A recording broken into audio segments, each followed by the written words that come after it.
मैं Sanjay Natwadia, faculty of chemistry, आपका किसान स्कूल ऑफ एग्रीकल्चर के ऑनलाइन प्लेटफॉर्म पर हार्दिक अभिनंदन है, स्वागत है। जैसा कि अपन ने लास्ट वीडियो के अंदर आवर्ती गुणों की बात की थी, अब उसी के अकॉर्डिंग अपन आगे टॉपिक जो पढ़ते हैं वो है संयोजकता, वैलेंसी।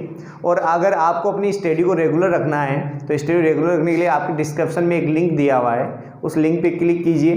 क्लिक करने पे आपके पास किसान स्कूल ऑफ एग्रीकल्चर का एक ऐप होगा, उस ऐप को इंस्टॉल करें और वहाँ पर आपको बहुत सारे वीडियो मिलेंगे। उन वीडियो से आप अपनी स्टडी को रेगुलरली कंटिन्यू रख सकते हैं, आप आगे अपनी स्टडी को रेगुलर कर सकते हैं। जैसा कि अपन बात करें संयोजकता,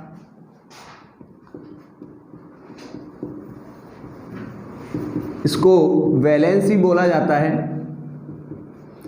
वैलेंसी या संयोजकता में सामान्य बात करूं तो ये हो सकता है कि एक एटम कितने अन्य एटमों से जुड़ रहा है, यानी कितने एटमों से बंध बना रहा है, उसी को उसकी क्या कहा जाता है, संयोजकता कहा जाता है। अपने पास में दो प्रकार की संयोजकता होती है। एक होती है वैद्युत संयोजकता, जिसे बोला जाता है इलेक्ट्रोवैलेंसी,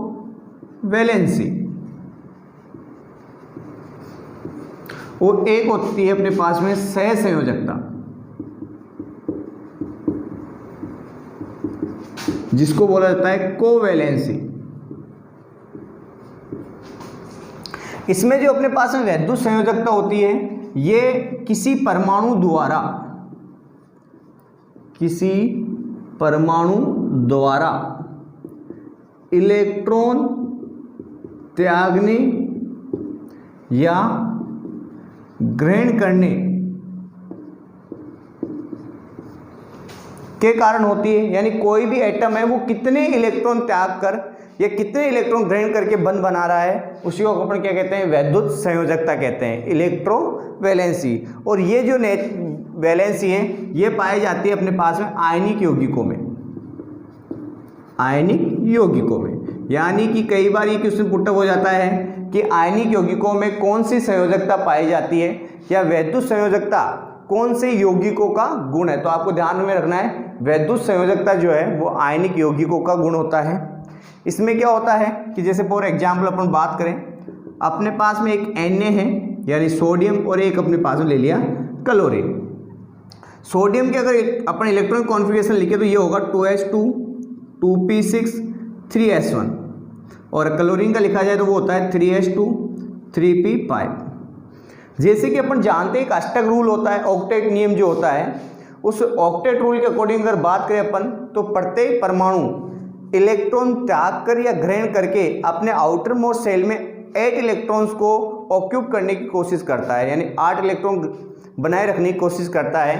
तो इसके अकॉर्डिंग बात किया जाए तो यहाँ सोडियम के बाह्यतम कोश में 1 इलेक्ट्रॉन है, तो ये क्या करता है कि अपना 1 इलेक्ट्रॉन त्याग देता है और क्या बनाता है Na+, और विन्यास क्या बन, अब विन्यास क्या आ जाएगा 2s2 2p6, यानी कितने इलेक्ट्रॉन आ गए, 8 इलेक्ट्रॉन। इसी प्रकार इस 1 इलेक्ट्रॉन कौन ग्रहण कर लेगा, क्लोरीन ग्रहण कर लेगा, तो अपने पास Cl- बन जाएगा, विन्यास क्या हो जाएगा 3s2 3p6, यानी इसके भी आउटर मोस्ट सेल में कितने इलेक्ट्रॉन आ गए, 8 इलेक्ट्रॉन्स आ गए। अब क्या होता है कि Na पर पॉजिटिव चार्ज आ गया, जबकि क्लोरीन पे आ गया नेगेटिव चार्ज। Na पे पॉजिटिव और क्लोरीन पे नेगेटिव, अपोजिट चार्ज होने के कारण ये एक दूसरे को अट्रैक्ट करते हैं, और अट्रैक्ट होने के कारण दोनों आपस में मिलकर क्या बना लेंगे, NaCl का निर्माण कर लेते हैं। NaCl फॉर्म हो गया। ये NaCl जो है ये कैसा कंपाउंड होगा, अपने पास में आयनिक कंपाउंड होगा। अब इसके अंदर एक और इम्पोर्टेंट चीज़ है, कई बार पूछ लिया जाता है कि आयनों के मध्य पाए जाने वाले आकर्षण बल कौन सा होता है। तो आयनों के मध्य जो आकर्षण बल पाया जाता है उसे कहा जाता है वैद्युत आकर्षण बल।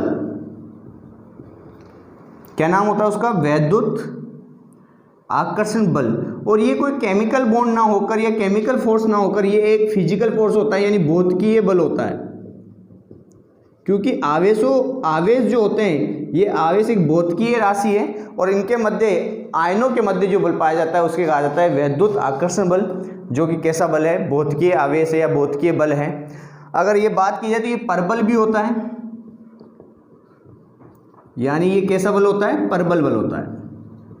और परबल बल होने के कारण ही आयनिक यौगिक कैसे होते हैं, कठोर होते हैं। तो कई बार आपके मन में ये क्वेश्चन उठता है कि आयनिक यौगिक कठोर क्यों होते हैं, तो उसका रीजन होता है क्योंकि आयनिक यौगिकों में वैद्युत आकर्षण बल पाया जाता है, प्रबल वैद्युत आकर्षण बल पाया जाता है। अब बात की जाए सहसंयोजकता की, तो सहसंयोजकता जो होती है ये सहसंयोजक बंध प्लस उपसहसंयोजक बंध के योग को ही क्या कहा जाता है, सहसंयोजकता कहा जाता है। सहसंयोजक बंध प्लस उपसहसंयोजक बंधों की संख्या के योग को क्या कहा जाता है, सहसंयोजकता कहा जाता है। जैसे अपन बात करें फॉर एग्जांपल NH4 प्लस, अब यहाँ NH4 प्लस को अगर अपन फॉर्म किया जाए, इसकी स्ट्रक्चर बनाई जाए तो अपने पास क्या बनती है H3N और क्या बन जाएगा H प्लस। तो ये जो बन रहा है इससे NH4 प्लस बनता है। इसमें अपने पास में 3 तो होते हैं सिग्मा बॉन्ड्स प्लस एक होता है अपने पास में कौन सा, उप सहसंयोजक बंध। तो टोटल इसकी सहसंयोजकता कितनी हो जाएगी, 4 हो जाएगी, यानी यह नाइट्रोजन सहसंयोजकता कितनी आ रही है, 4 आ रही है। तो ये ध्यान में रखना है अपन को कि संयोजकता 2 प्रकार की होती है, एक होती है वैद्युत संयोजकता और एक होती है सहसंयोजकता। वैद्युत संयोजकता जो है वो आयनिक यौगिकों का गुण है, यानी आयनिक यौगिकों में पाई जाती है और ये किसी भी परमाणु द्वारा इलेक्ट्रॉन त्यागने या ग्रहण करने के पश्चात उत्पन्न होती है। जिसे अपन ने बताया, अब यहाँ सोडियम ने कितने इलेक्ट्रॉन त्यागा, 1 इलेक्ट्रॉन त्यागा, तो इसकी मतलब की बात की जाए वैद्युत संयोजकता कितनी होगी, 1, और क्लोरीन ने 1 इलेक्ट्रॉन ग्रहण किया है तो इसकी वैद्युत संयोजकता कितनी होगी, 1 होगी। ऐसे अपन ने यहाँ पर बात की सहसंयोजकता, तो सहसंयोजक बंध प्लस उप सहसंयोजक बंधों की संख्या के योग को क्या कहा जाता है, सहसंयोजकता कहा जाता है। जैसे कि अपन ने बात की NH4 प्लस अमोनियम आयन में, तो यहाँ पर इसमें 3 तो सिग्मा बंध यानी सहसंयोजक बंध होते हैं और एक कौन सा होता है, उप सहसंयोजक बंध। टोटल कितने हो गए, 4, यानी कि यहाँ पे नाइट्रोजन सहसंयोजकता कितनी होगी, 4 होगी। जैसे कई बार पूछ लिया जाता है CH4 है, इस CH4 में इसकी सहसंयोजकता कितनी है कार्बन की, तो कार्बन की सहसंयोजकता कितनी होगी, क्योंकि एक कार्बन एटम है ये कितने हाइड्रोजन एटम से बॉन्डेड है, 4 हाइड्रोजन बॉन्ड से बॉन्डेड। तो हाइड्रोजन एटम्स 4 हाइड्रोजन एटम से बॉन्डेड है तो इसके पास में 4 सिग्मा बॉन्ड्स फॉर्म हो गए, यानी इसकी सहसंयोजकता कितनी होगी अपने पास में, 4 होगी। आगे बात करें अपन इसमें ही, तो सहसंयोजकता की बात करें तो सहसंयोजकता जो होती है वो किसी भी परमाणु के आद्य उत्तेजन अवस्था में उपस्थित बाह्यतम कोश में उपस्थित अयुग्मित इलेक्ट्रॉनों की संख्या क्या होती है, बराबर होती है।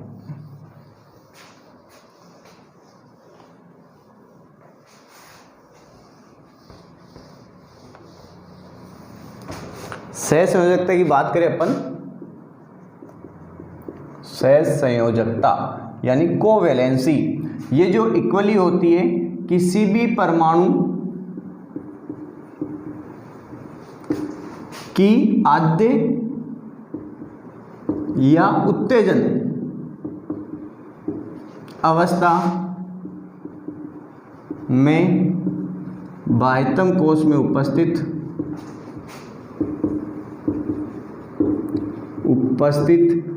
अयुग्मित इलेक्ट्रॉनों की संख्या।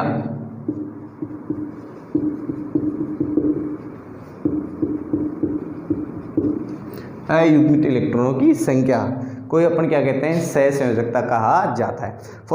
बात करें अपन जैसे कि अपने पास में कार्बन की बात कर लें, तो कार्बन का विन्यास जो होता है वो होता है अपने आउटर मोस्ट शेल का, वो होता है 2s2 2p2, यानी मैंने यहाँ पर ये S कक्षक है, इसमें 2 इलेक्ट्रॉन है, और ये P कक्षक है, इसमें भी कितने इलेक्ट्रॉन है, 2 इलेक्ट्रॉन्स। तो यहाँ पर 2p में कितने, n की वैल्यू कितनी आ गई, 2, यानी अयुग्मित इलेक्ट्रॉन कितने आए, 2।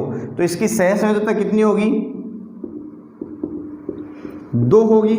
और इसमें कंपाउंड्स क्या है, जैसे अपन बात करें CO फॉर्म होता है, CCl2 फॉर्म होता है, CH2 फॉर्म होता है, तो ये साथ में इनकी सहसंयोजकता कितनी होती है, 2 होती है।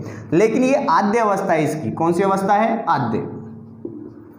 लेकिन मैं इसको उत्तेजित कर दूं, यानी इस युग्मित इलेक्ट्रॉन को क्या कर दूं, मैं अयुग्मित कर दूं, तो ये इसका उत्तेजन कहलाएगा। उत्तेजन में अपने पास कंडीशन क्या हो जाएगी कि 2s में 1 इलेक्ट्रॉन और 2p में कितने इलेक्ट्रॉन हो गए, 3, यानी n की वैल्यू कितनी आ गई अपने पास में, टोटल 4 हो गई। तो इसके एग्जाम्पल्स आ गए CH4, CO2, CCl4 आदि। तो आद्य अवस्था यानी उसकी नॉर्मल कंडीशंस में जो इलेक्ट्रॉनिक कॉन्फ़िगरेशन होता है, और अगर युग्मित इलेक्ट्रॉन है उनको अपन अयुग्मित कर लें तो उसे क्या कह दिया जाता है, उत्तेजन अवस्था कह दिया जाता है। उत्तेजन अवस्था 1 भी हो सकती है, 2 हो सकती है, 3 हो सकती है, 4 भी हो सकती है। ये आप लोगों को ध्यान में रखना है। आगे बात की जाए तो इसमें एक्चुअल में क्या होता है कि जैसे अपन बात करते हैं कार्बन की संयोजकता कितनी मानते हैं, 4 मानते हैं। उसका रीजन है क्योंकि पी ब्लॉक में क्या होता है, जैसे अपन वर्ग में ऊपर से नीचे की ओर चलते हैं तो उच्चतम ऑक्सीजन अवस्था या निम्नतम ऑक्सीजन अवस्था होती है, उसमें कंडीशन अप्लाई होती है कि जैसे ऊपर से नीचे की ओर चलेंगे तो न्यूनतम ऑक्सीजन अवस्था का स्थायित्व बढ़ेगा। ये कई बार कई रूल्स अप्लाई होते हैं उसके अंदर। जैसे अपने पास में अक्रिय युग्म प्रभाव अप्लाई हो गया तो अक्रिय युग्म प्रभाव का निम्न ऑक्सीजन अवस्था का स्थायित्व बढ़ता है। दूसरी बात की जाए तो ऊपर जो एटम्स होते हैं ये क्या होते हैं, इनके मध्य ऊर्जा अंतर कम होता है, कक्षकों के मध्य ऊर्जा अंतर कम होता है, तो ये अपने इलेक्ट्रॉनों को आसानी से क्या कर लेते हैं, अयुग्मित कर लेते हैं। अब कुछ पर्टिकुलर ग्रुप्स के लिए अपन बात करते हैं।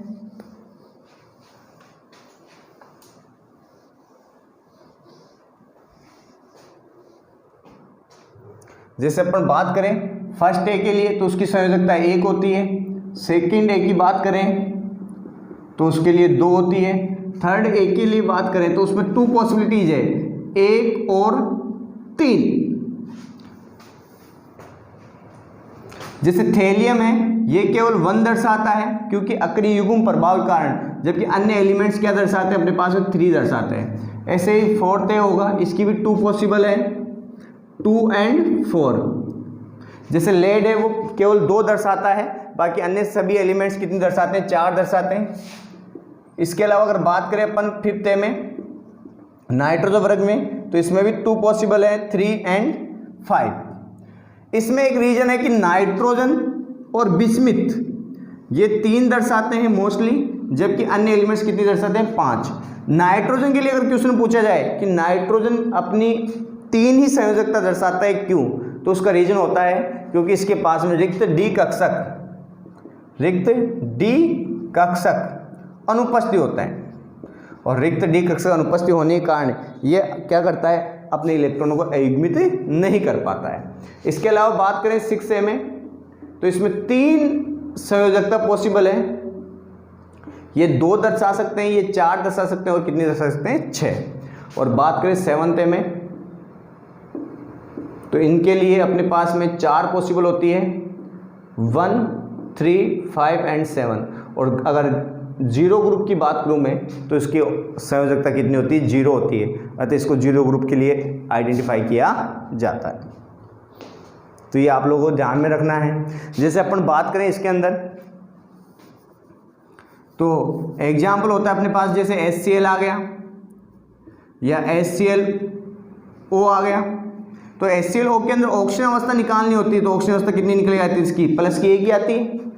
तो ये ध्यान रखना, HCl होता है तो HCl में इसकी संयोजकता कितनी हो गई, क्लोरीन की 1 हो गई।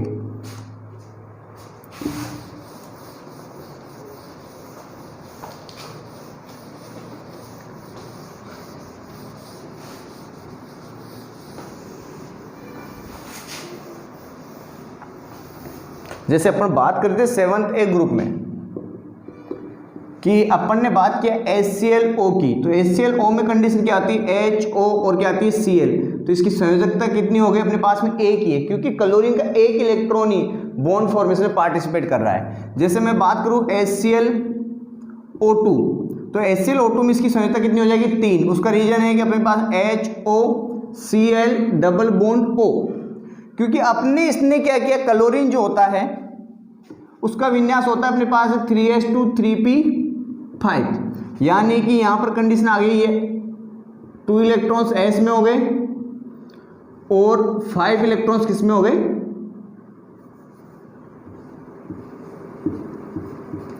1 2 3 4 और 5। अब यहां पर इसके पास में अयुग्मित इलेक्ट्रॉन कितना है, 1 है। साथ में इसके पास में रिक्त डी कक्षक भी प्रेजेंट होता है। तो जैसे ही अपने इलेक्ट्रॉन को अयुग्मित करेगा तो अयुग्मित करते हैं अपने पास कंडीशन क्या आ जाएगी कि ये 2 1 1 और 1 इलेक्ट्रॉन किस में चला जाएगा, डी में। तो कितने हो गए यहाँ पे, एन की वैल्यू कितनी आ गई, 3। ऐसे में अगर इसको भी अयुग्मित कर दूं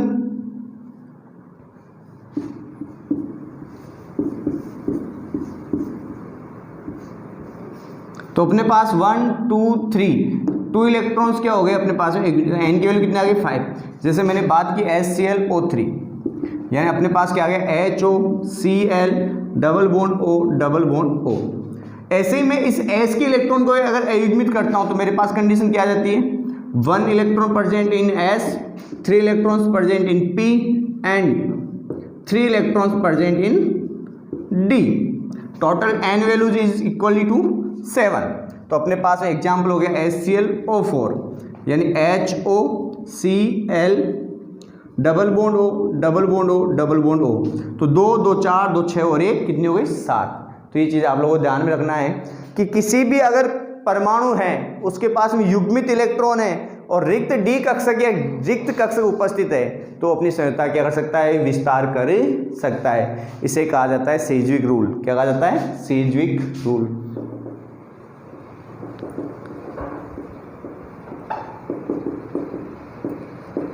सेज्विक नियम के नाम से जाना जाता है। यानी किसी भी परमाणु के पास में अगर रिक्त कक्षक हैं और युग्मित इलेक्ट्रॉन है तो अपने युग्मित इलेक्ट्रॉनों को रिक्त कक्षकों में क्या कर सकता है, अयुग्मित कर सकता है।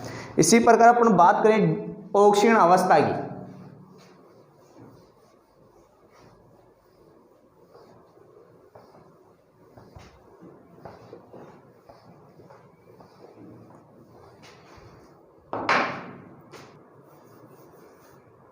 ऑक्सीकरण अवस्था।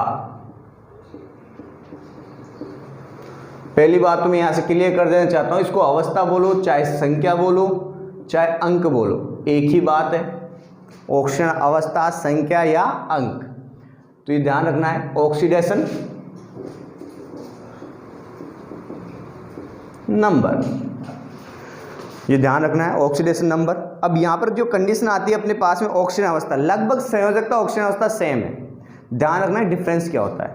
ऑक्सीजन अवस्था जो होती है वो कहा जाता है किसी परमाणु द्वारा इलेक्ट्रॉन त्यागने, ग्रहण करने या साझा करने के पश्चात, अगेन बोल रहा हूं मैं, किसी परमाणु द्वारा इलेक्ट्रॉन त्यागने, ग्रहण करने या साझा करने के पश्चात उत्पन्न आवेश को क्या कहा जाता है, ऑक्सीजन अवस्था कहा जाता है या ऑक्सीजन अंक कहा जाता है। ये चीज़ आप लोगों को ध्यान में रखनी है।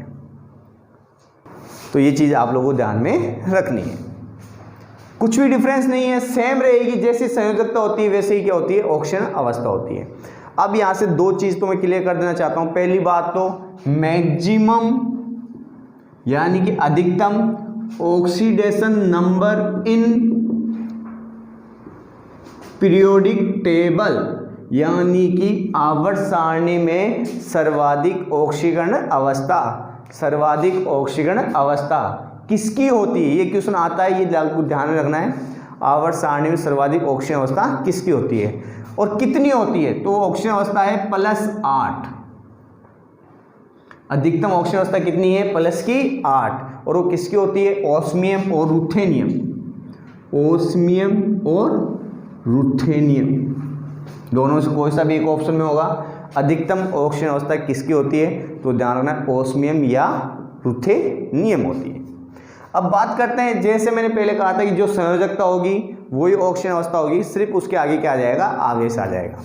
जैसे अपन बात करें फर्स्ट ए के लिए, उसकी ऑक्सीडेशन नंबर, संयोजकता कितनी थी, 1 थी, तो ऑक्सीजन अवस्था नंबर कितना होगा, +1 होगा। सेकेंड ए के लिए कितनी आ जाएगी, +2 आ जाएगी, फिक्स है, इनमें कुछ भी चेंजिंग नहीं होगी, ये क्या है, फिक्स है। इसके बाद में अपने पास में आता है थर्ड ए। थर्ड ए में 2 पॉसिबिलिटी थी, 2 संयोजकता थी, तो ऑक्सीजन अवस्था कितने होंगे, 2 होंगे। एक +1 होगा और एक क्या होगी, +3 होगी। ऐसे ही फोर्थ ए में 2 पॉसिबल हैं, एक होती है +2 और एक होती है ±4। अब इसमें एक इंपॉर्टेंट बात बताना चाहता हूँ कि अपन ने पहले प्लस बात की, कोई बात नहीं, जब टॉपिक आए तो उसमें बात करनी चाहिए कि गुरुजी यहाँ प्लस माइनस दोनों आ रहे हैं। अब ये लफड़ा समझ में नहीं आ रहा है कि प्लस लिखें या माइनस लिखें, तो आपको इतना सा ध्यान रखना है, क्योंकि मोस्टली फर्स्ट ए और सेकेंड ए के जो एलिमेंट्स है ये आयनिक कंपाउंड्स फॉर्म करते हैं और धातुएं हैं, तो धातुओं पर सदैव क्या आएगा, प्लस आ जाएगा। यहाँ से अधातुएं स्टार्ट हो गई।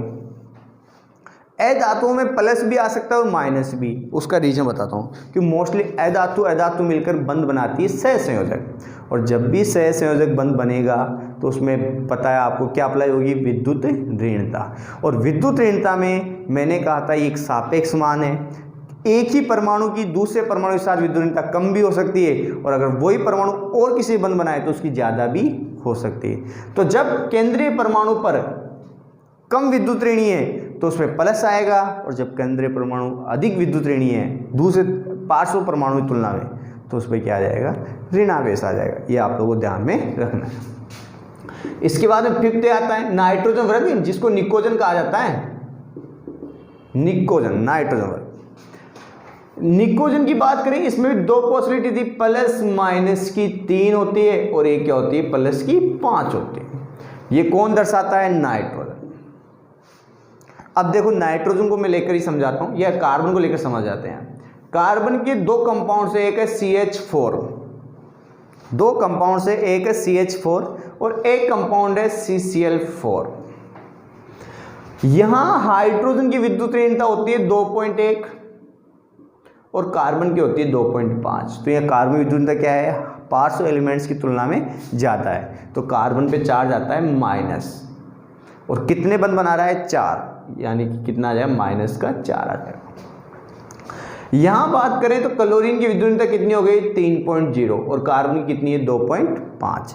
तो यहां पर अगर तुलना देखी जाए तो किसकी विद्युत ऋणता ज़्यादा है, पार्श्व एलिमेंट्स की विद्युत ऋणता ज़्यादा है। तो पार्श्व एलिमेंट्स की विद्युत ऋणता ज़्यादा होगी तो यहाँ पर कार्बन पे क्या आएगा, पॉजिटिव चार्ज। कितने बंध बना रहा है, 4, तो प्लस की 4, क्योंकि इसने 4 इलेक्ट्रॉन अब किसकी ओर चले गए, क्लोरीन की ओर, क्योंकि क्लोरीन उच्च विद्युत ऋणी है, जबकि हाइड्रोजन से बॉन्ड बना था तो हाइड्रोजन की 4 परमाणु की चारों इलेक्ट्रॉनों को अपनी ओर क्या कर रहा था, खींच रहा था, यानी इलेक्ट्रॉन घनत्व किस पे बढ़ रहा था, कार्बन पे बढ़ रहा था।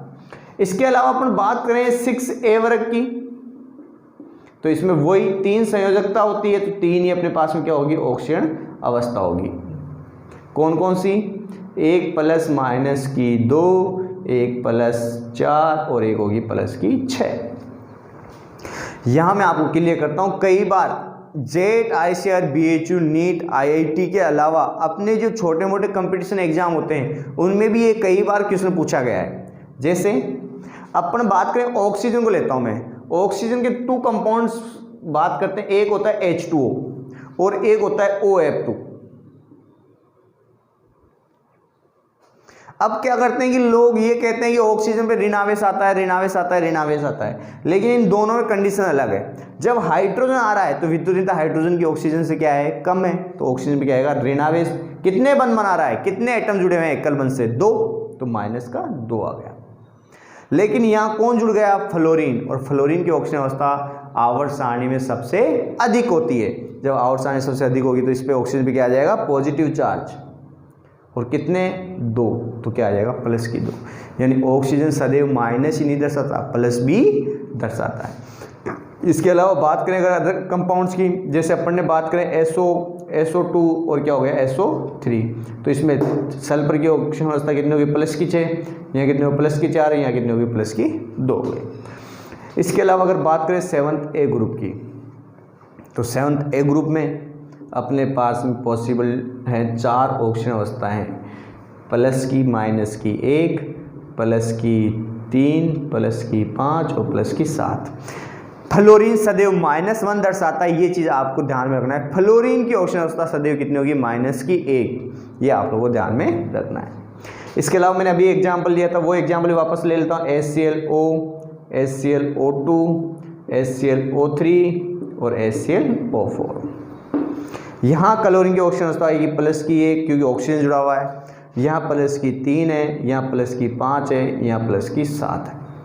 अब आप लोगों के पास कंफ्यूजन आ रहा होगा कि गुरुजी यार आप तो डायरेक्ट बताते जा रहे हो, इसको सोल्व, तो अपन आगे रूल बताएंगे जिसके अकॉर्डिंग अपन क्या निकालते हैं, ऑक्सीजन अवस्था का सोल्व करते हैं। तो ये आप लोगों को ध्यान में रखना है। अब आगे बात करते हैं अपन डी ब्लॉक के लिए, सबसे इंपॉर्टेंट है, अपने सिलेबस में भी है डी ब्लॉक। तो बात की जाए डी ब्लॉक एलिमेंट्स की,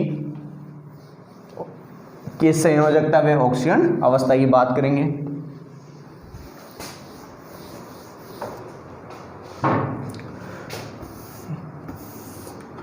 D block element. D block elements में अपने पास में केवल एक सीरीज आती है, वो सीरीज है 3D सीरीज। कौन सी? 3D series. इसमें डी ब्लॉक का एलिमेंट्स का अगर इलेक्ट्रॉनिक कॉन्फिगरेशन लिखा जाए तो वो होगा अपने पास n-1 d 1 to 10 और अपने पास में क्या हो जाए ns 0 to 2। लोग इसको ns को 1 to 2 भी लिखते हैं, कोई दिक्कत नहीं है। NCERT लिखती है 0 to 2 और अपने राजस्थान बोर्ड में लिखा जाता है 1 to 2 लिखा जाता है। पहली बात है। दूसरी बात, डी ब्लॉक एलिमेंट्स जो हैं वो परिवर्तनशील ऑक्सीजन अवस्था दर्शाते हैं, परिवर्तनशील ऑक्सीकरण अवस्था दर्शाते हैं। रीजन जो है इसका, रीजन ये होता है कि यहाँ पर ns और n-1d के मध्य ऊर्जा अंतर अति अल्प होता है, ऊर्जा अंतर अति अल्प होता है, अतः अपने इलेक्ट्रॉनों क्या कर सकते हैं, अयुग्मित कर सकते हैं। ऊर्जा अंतर अति अल्प होता है। दूसरी बात, अपन ने अभी बात की थी कि maximum oxidation number in PT वो किसकी थी, कितनी थी, +8 थी। और किसकी थी, ऑस्मियम और रुथेनियम, ये भी डी ब्लॉक एलिमेंट्स हैं। इसके अलावा अगर बात की जाए तो अपने पास में आ गई maximum oxidation number in 3D series, तो वो होती है अपने पास में किसकी, मैग्नीज की, और कितनी होती है, +7। ये दोनों ही क्वेश्चन बहुत ज़्यादा इंपॉर्टेंट है जिनको आपको ध्यान में रखना है। अगर पूरी आवर्त सारणी में पूछे तो +8 आएगी और कौन आएगी, ऑस्मियम और रुथेनियम की। और अगर केवल 3D सीरीज में पूछता है तो किसकी आएगी, मैग्नीज की आएगी, और कितनी आएगी, +7। ये आप लोगों को ध्यान में रखना है। अब बात करते हैं 3D सीरीज के लिए। उसमें एलिमेंट्स आते हैं scandium, titanium, vanadium, chromium, manganese, iron, cobalt, निकल, कॉपर और जिंक। ध्यान में रखना है, पहले ऑक्सीजन अवस्था लगातार बढ़ती है, फिर ऑक्सीजन अवस्था में लगातार क्या आती है, कमी आती है। स्कैंडियम केवल एक ऑक्सीजन अवस्था दर्शाता है, वो कितनी दर्शाता है, +3। बहुत इंपॉर्टेंट है ये, +2, +2, +1, +2, +2, +2, +2, +1 और +2। इंपॉर्टेंट चीज ये भी है कि क्रोमियम और कॉपर +1 ऑक्सीजन अवस्था भी दर्शाते हैं। ये +2 दर्शाएगा मिनिमम, +2 से कितने तक दर्शाता है, +4 तक। ये दर्शाता है +5 तक। इसकी होती है +6, इसकी होती है अपने पास में +7। स्थायी ऑक्सीजन अवस्थाएं इसकी +5 होती हैं, क्योंकि हाफ फील्ड हो जाता है +5 में, ये भी आप लोगों को ध्यान में रखना है। इसकी होती है +6, लेकिन इसकी स्थायी ऑक्सीजन अवस्थाएं 2 होती है, +2 और +3। इसकी होती है +5 तक, इसकी होती है +4 तक, इसकी +2 होती है, और इसकी केवल कितनी होगी, +2। तो आपको ये ध्यान रखना है, क्वेश्चन आ जाए कि 3D सीरीज में कौन परिवर्तनशील ऑक्सीजन अवस्था नहीं दर्शाता है, तो वहाँ एक तो स्कैंडियम जाता है, आंसर होगा कौन जाता है, जिंक जाता है। ये आप लोगों को ध्यान में रखना है। दूसरी बात, कई बार आता है कि कई एलिमेंट्स, एक ही एलिमेंट के 2 नाम होते हैं, जिसमें एक में अस लगा होता है और एक में इक लगा होता है। जिससे कॉपर की बात करें, कई बार CuCl लिख दिया, वहाँ Cu2Cl2 लिख दिया, इसको कहा जाता है क्यूप्रस। और एक CuCl2 लिख दिया, इसको बोलते हैं क्यूप्रिक। तो ध्यान रखना है, जब एक एलिमेंट हो और उसकी स्थायी ऑक्सीजन अवस्थाएं 2 या 2 से अधिक होती है, तो जब न्यूनतम ऑक्सीजन अवस्था होती है तो उसमें अस लगता है, और उच्चतम ऑक्सीजन अवस्था में क्या लगता है, इक लगता है। ये आप लोगों को ध्यान रखना है। जैसे अपन Fe की बात करें, Fe+2 में है तो इसको बोलते हैं फेरस, और Fe+3 में है तो इसको बोला जाता है फेरिक। ये आप लोगों को ध्यान में रखना है। तो इसी प्रकार दोस्तों, ये अपन ने आज बात की, जो टॉपिक था वो था अपने पास में ऑक्सीजन अवस्था। मैं अगेन आपको रिपीट कर रहा हूँ कि अगर आपको अपनी स्टडी को रेगुलर रखना है तो यहाँ डिस्क्रिप्शन में जाना है, वहाँ एक लिंक दिया हुआ है, इस लिंक को क्लिक करना है। वहाँ पर आपके पास में प्ले स्टोर पे किसान स्कूल ऑफ एग्रीकल्चर का ऑनलाइन प्लेटफॉर्म का एक ऐप होगा, उस ऐप को इंस्टॉल करें और उस पर अपनी स्टडी को कंटिन्यू करें। धन्यवाद।